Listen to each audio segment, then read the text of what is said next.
103 দিন হচ্ছে আমার ছেলে আমার কাছে নাই। আমার ছেলে আমাকে মা বলে ডাকে না, আমাকে জড়াই ধরে না। আমি আমার ছেলেটাকে ধরতে পারতেছি না। নার্স নাকি বলছে ওকে মারাও হয়েছে, তা আমি তো ছিলাম না। আমি শুধু আল্লাহর কাছে বলি, আল্লাহ আমার ছেলে যদি কি করছে অপারেশন থিয়েটার, আল্লাহ তুমি দেখছো। প্রত্যেকটা বিচার আমি মাফ করলে দুনিয়ার বুকে মাফ হলে আল্লাহর কাছে তো মাফ না হয়। আমি সবার পায়ে পায়ে ধরছি, পুলিশদের পায়ে ধরছি, আপনাদের পায়ে ধরছি, ডাক্তারদের পায়ে ধরছি। আমার ছেলেটাকে আমি বাঁচাতে পারি নাই।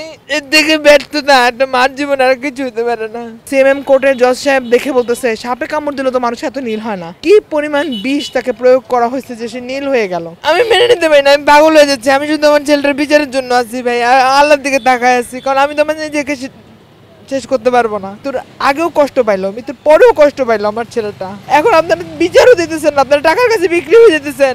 এখন পর্যন্ত আপনারা আমাকে পোস্টমর্টম রিপোর্টটাও দেন নাই। আজকে 3 মাস আমি কোথায় যাব? আমি এই 3 মাস শুধু দাঁড়িয়ে দাঁড়িয়ে ঘুরতেছি, কখনো সিএমএম আদালত, কখনো দায়রা জজ, কখনো সিএমএম আদালত। শুধু আমি বাইরেছি আমার ছেলের বিচারের আশায়। এটা কোন দেশ?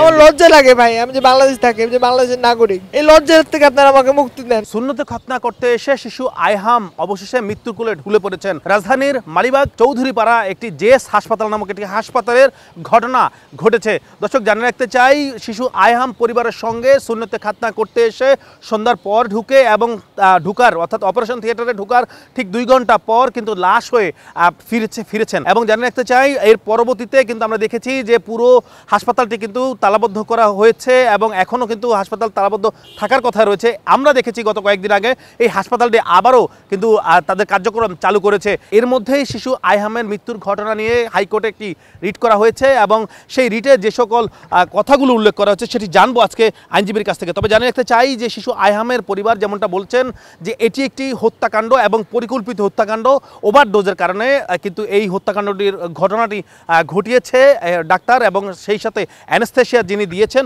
তিনি কিন্তু এই হত্যাকাণ্ডের সঙ্গে পুরোপুরি জড়িত। দর্শক আজকে জানবো আসলে কি ঘটনাটা ঘটেছে এবং আরেকটি বিষয় জানবো যে এই ঘটনার সঙ্গে কারা কারা জড়িত রয়েছেন। জানিয়ে রাখতে চাই, ঘটনার তাৎক্ষণিক কিন্তু একজন গ্রেপ্তার হয়েছিলেন এবং পরবর্তীতে কিন্তু আরও একজন গ্রেপ্তার হয়েছিলেন এবং গ্রেপ্তারের পর কিন্তু একজন ইতিমধ্যে জামিনে রয়েছেন।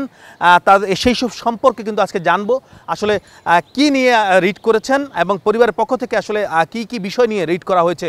রিটটা করার উদ্দেশ্য মেইনলি লাস্ট 3 মাস ধরে আমি আসলে স্বাস্থ্য অধিদপ্তর প্লাস হলো বিএমডিসি প্লাস হলো পুলিশ সবার কাছেই আমি ঘুরতেছি, কিন্তু আমি আসলে কারো থেকে কোনো সহযোগিতা পাচ্ছি না পাওয়ার কারণেই আমি এখানে হাইকোর্টে আসা এবং রিটটা করা, যাতে তাদের একটা শাস্তিমূলক ব্যবস্থা হয়। কারণ আমি চাচ্ছি না এরকম ঘটনা আর যাতে বাংলাদেশে না ঘটে। আমি বুঝতেছি আমি আসলে কি হারাইছি এবং কিভাবে আমার দিনগুলো যাচ্ছে। যারা 3 জন ডাক্তার, এর ভিতরে একজন ডাক্তার নয়, আমরা যতটুকু জানছি মাহবুব মোর্শেদ যে উনি ডাক্তার নয়। এখন আমরা চাচ্ছি তাদের ডাক্তারি সনদটা ক্যান্সেল হোক। যে ধারা 304-এর ক্ষতে করা হয়েছে এটাকে আসলে 304 ধারায় রূপান্তরিত করার জন্য, যাতে তারা যাবজ্জীবন কারাদণ্ড হয়, সর্বোচ্চ শাস্তি হয়। তো ওনার জানার কথা ছিল ওনার এখানে আইসিইউ সাপোর্ট নাই, অক্সিজেন সাপোর্ট নাই।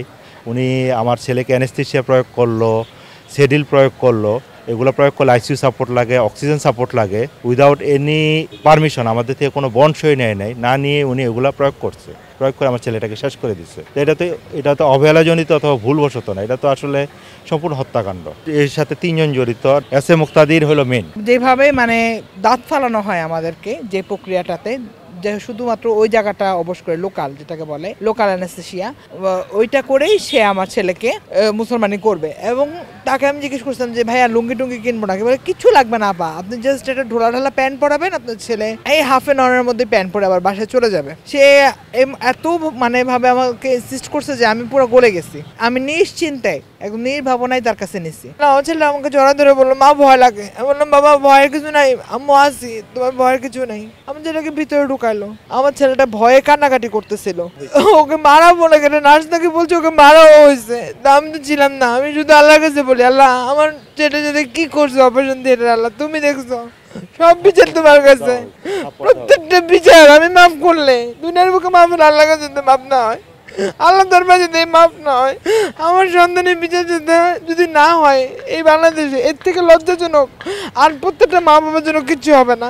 কারণ এত তথ্য প্রমাণ থাকা সত্ত্বে আপনারা যেভাবে আমাদের পাশে এসে দাঁড়াইছেন, আমাদের দুজনে কিন্তু তখন মাইন্ডারে এরকম ছিল না আপনাদেরকে ডাকবো। আমি জানিও না আপনারা কার মাধ্যমে খবর পাইছেন, কিভাবে আসছেন, আল্লাহর তরফ থেকে হয়তো আপনারা আসছেন। সিএমএম কোর্টের জজ সাহেব দেখে বলতেছে সাপে কামড় দিলে তো মানুষ এত নীল হয় না। কি পরিমাণ বিষ তাকে প্রয়োগ করা হয়েছে যে সে নীল হয়ে গেল। একটা শূন্যতে খতনা করতে কেন আইসিইউ চিন্তা করতে হবে আমাদেরকে? আমি মেনে নিতে পারি না, আমি পাগল হয়ে যাচ্ছি। আমি শুধু আমার ছেলেটার বিচারের জন্য আছি ভাই, আল্লাহর দিকে তাকায় আছি। কারণ আমি তো আমার নিজেকে শেষ করতে পারবো না। 103 দিন হচ্ছে আমার ছেলে আমার কাছে নাই। আমার ছেলে আমাকে মা বলে ডাকে না, আমাকে জড়াই ধরে না।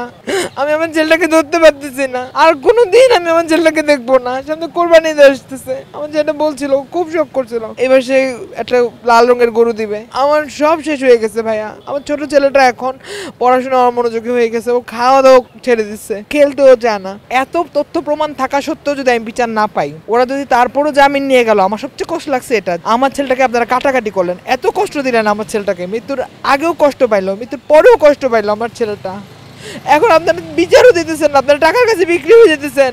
এখন পর্যন্ত আপনারা আমাকে পোস্টমর্টম রিপোর্টটাও দেন নাই। আজকে 3 মাস, 103 দিন হয়ে গেছে, আপনারা এখন পর্যন্ত আমাকে পোস্টমর্টম রিপোর্টটা দেন নাই আমার ছেলের। আমি কোথায় যাব? আমি এই 3 মাস শুধু দাঁড়িয়ে দাঁড়িয়ে ঘুরতেছি, কখনো সিএমএম আদালত, কখনো দায়রা জজ, কখনো সিএমএম আদালত। এখন আমি না পেরে এখন হাইকোর্টের দ্বারস্থ হয়েছি এবং রিট করার সিদ্ধান্ত নিচ্ছি। এবং আমি চাচ্ছি যে এই বিচারটা যাতে হয়। যে পোস্টমর্টম করছে যে মহিলা ডাক্তার, হাতিঝিল থানার আইউ, যে সে ওর বাবাকে ডেকে নিয়ে বলছে, সেই মহিলা পর্যন্ত 2 ঘন্টা তার সাথে ফোনে কথা বলে কান্না করছে এবং বলছে বাচ্চাটার কোনো শারীরিক সমস্যা ছিল না, বাচ্চাটাকে ককটেল অ্যানেস্থেসিয়া প্রদান করা হয়েছে, তাদের হাতে সময় ছিল না, সেজন্য তারা দিচ্ছে জেনারেল। পরে যখন বাচ্চা মুসলমানি হয়ে গেছে, কান্নাকাটি করতেছে, স্বাভাবিক, একটা মুসলমানি হয়ে গেলে কান্নাকাটি করবে। তার বাবা মাকে ডাক দেখ, বাবা মাকে না ডাক দেখ কেননা পড়ায় দিচ্ছে সেডিল নরকিউ, যেটা 3টার সাইড এফেক্ট আমার বাচ্চাটা কম্বিনেশনে বাচ্চাটা নীল হয়ে গেছে এবং বাচ্চাটা এক্সপায়ার করে গেছে। আমি সবার পায়ে পায়ে ধরছি, পুলিশদের পায়ে ধরছি, আপনাদের পায়ে ধরছি, ডাক্তারদের পায়ে ধরছি।